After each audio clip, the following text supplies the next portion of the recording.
Welcome to the Highlands Podcast. I'm so glad that you're joining us. We are in episode 7 of a new season. If you're just new to our episodes, we are going a little bit more informal. I'm in my office. We're just having some chats about some verses that maybe I didn't cover. This week, I actually didn't even bring this message. Our worship pastor, Josh, did an incredible job bringing a message called A Friend from God. And so what a great message. If you didn't hear it, make sure you go back and listen to that message. It was incredibly encouraging message by our worship pastor. Worship pastors can preach also, and sometimes we just hear them sing, but it was amazing to hear him preach a message. And so I was able to pick from the whole passage because I didn't bring the message, and I wanted to focus on one phrase in Philippians chapter 2, verse 20, that Paul, I've shared this with you before in a previous episode, but I love how Paul writes because he's like verbal processing, like as he's writing, and it's all under the inspiration of the Holy Spirit, and so God is giving him permission to do these things. But Paul, in verse number 20, he says, "For I have no one else like-minded." He's not complaining. He's just stating a fact. He doesn't really have a lot of people who are in the same situation that he is in. And I was thinking about that, even for you. There might be some situations that you're in that not a lot of people have a lot of experience with. You know, maybe you're a step parent. Maybe you've been divorced. Maybe you started a business. Maybe you're in the medical field. You're in law. Maybe you are in construction. Like, there's a lot of things about us. Maybe you were adopted, or maybe you grew up in the foster system. There's a lot of unique things about us that we don't always have somebody who's been right in our shoes. And so you probably can feel the way Paul felt. He's like, I don't have anyone else like-minded. Remember, he's in prison writing this, and so that's a whole nother category of people that maybe a lot of people don't have experience with, but you can just kind of feel his loneliness and even a little bit of a discouragement, where even before, in verse 19, he says that, hey, I want to send Timothy to you, but I also want to be encouraged. I need somebody. And let me tell you, whether you're a pastor like me, or you're a leader, or you're just a new Christian, all of us need encouragement. But we need encouragement not just by anybody, but by people that are like-minded. And I love that phrase, because that phrase, like-minded, or when Paul says, no one else is like-minded like me, what he's saying is no one is of equal soul, or no one is of the same spirit.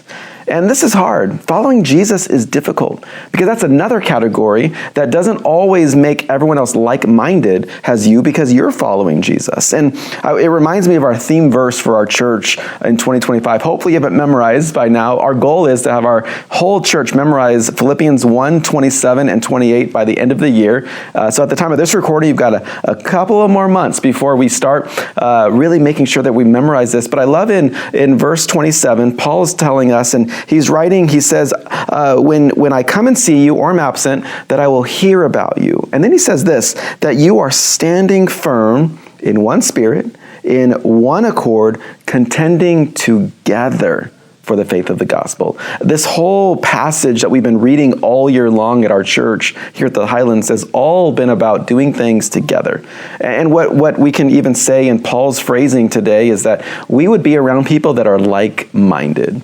That's why I would encourage you, if you don't already, to go find a church. Maybe you're in our area, you come to the Highlands, or you maybe in another area. Find a good Bible-believing, Jesus-teaching church, because there's nothing like community. I love these podcasts, and I love talking to you through technology, but even this, we're not together. Like, you're hearing this, maybe you're doing the dishes, or you're on your commute, or you're doing it on a run. You're listening to this and engaging this content in a variety of ways, but there's something special when we gather together in church, worshiping in one spirit.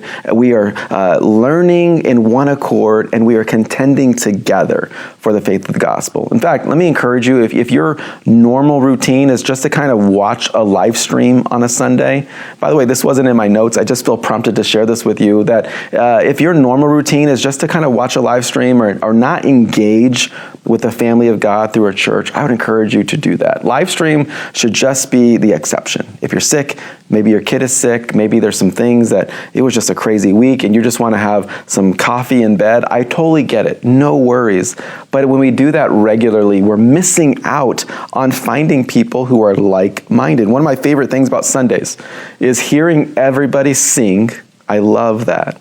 men and women, teenagers, young adults, new Christians, more older Christians, whatever that is, just singing out praise to the Lord. And then I also love hearing our church read Philippians 1:27-28. There's something about us worshiping, reading scriptures, learning more about Jesus together that makes us more like-minded.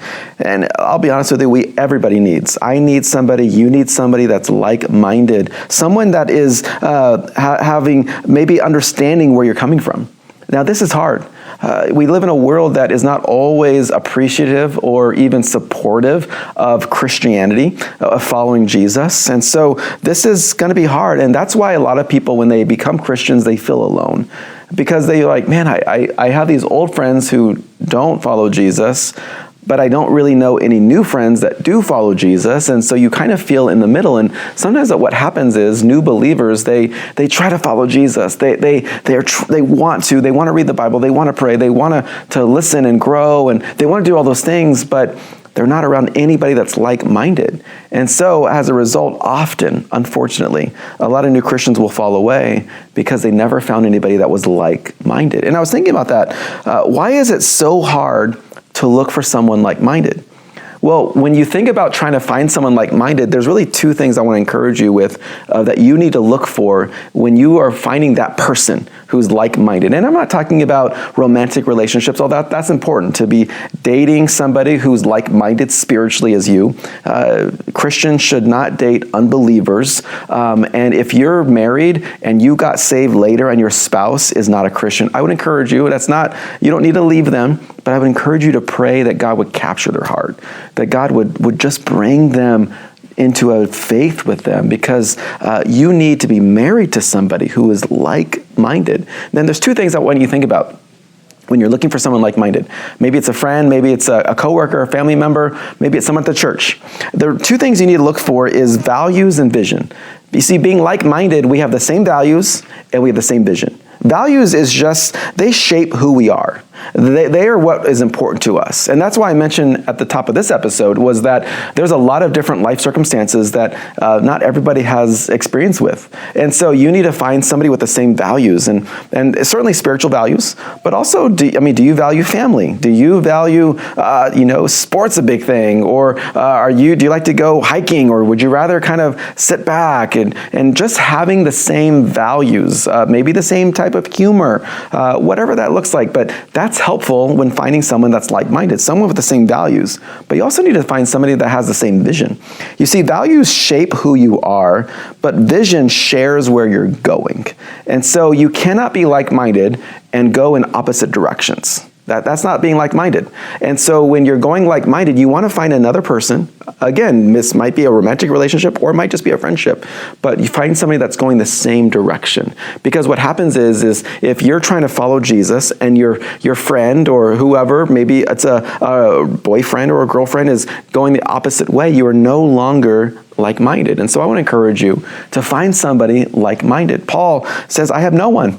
That's devastating. He's in prison and he really suffered for the Lord. God called him to a really particular way of living, being single and just giving every ounce of energy he had to the cause of Christ. And what a great example he was. And Paul's course might not be your course, but everybody, Paul included, needed someone. We need somebody that's like-minded. So my reflection question for you is this: do you have someone who is like-minded? Do you have a friend? Do you have a spouse? Do you have a coworker or a neighbor, someone at church who's like-minded? And if you don't, then let me encourage you to kind of dig deeper into this and find out, figure out, learn what are your vision and values. What do you value? What are some things that are important to you? What are some things that matter to you? And write those down. Where are you going? What's your vision? Do you want to follow this way? Do you want to go this way? Do you want to pursue this career?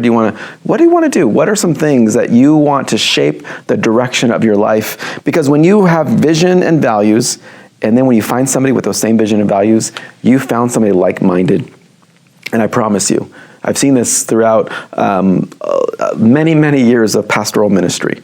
When a new Christian in particular can find someone like-minded, they're more likely to continue following Jesus because they're with somebody. Just like we read in Philippians chapter 1, we are contending together. We are in one spirit, with one accord. We're contending, we're striving, we're living together for the faith of the gospel. So I want to encourage you, find somebody like-minded, and let's not be discouraged. If you don't have anybody like-minded right now, let's pray. Let's ask God to bring somebody your way, and it might just mean that you need to go into church. Maybe you've been live streaming or occasionally going. Let's commit to be faithful, consistent, and let's ask God to bring someone our way who be like-minded with the same vision and same values, and let's move forward together for the gospel of Jesus. Thank you so much for being part of this episode. If there's something in this episode that really encouraged you or touched you, would you share that with somebody? Would you maybe think of somebody who maybe doesn't have somebody like-minded that you can just share this episode with? It's a quick clip, but I believe it'll be encouraging to them. I'll see you next week as we look at another verse in the book of Philippians.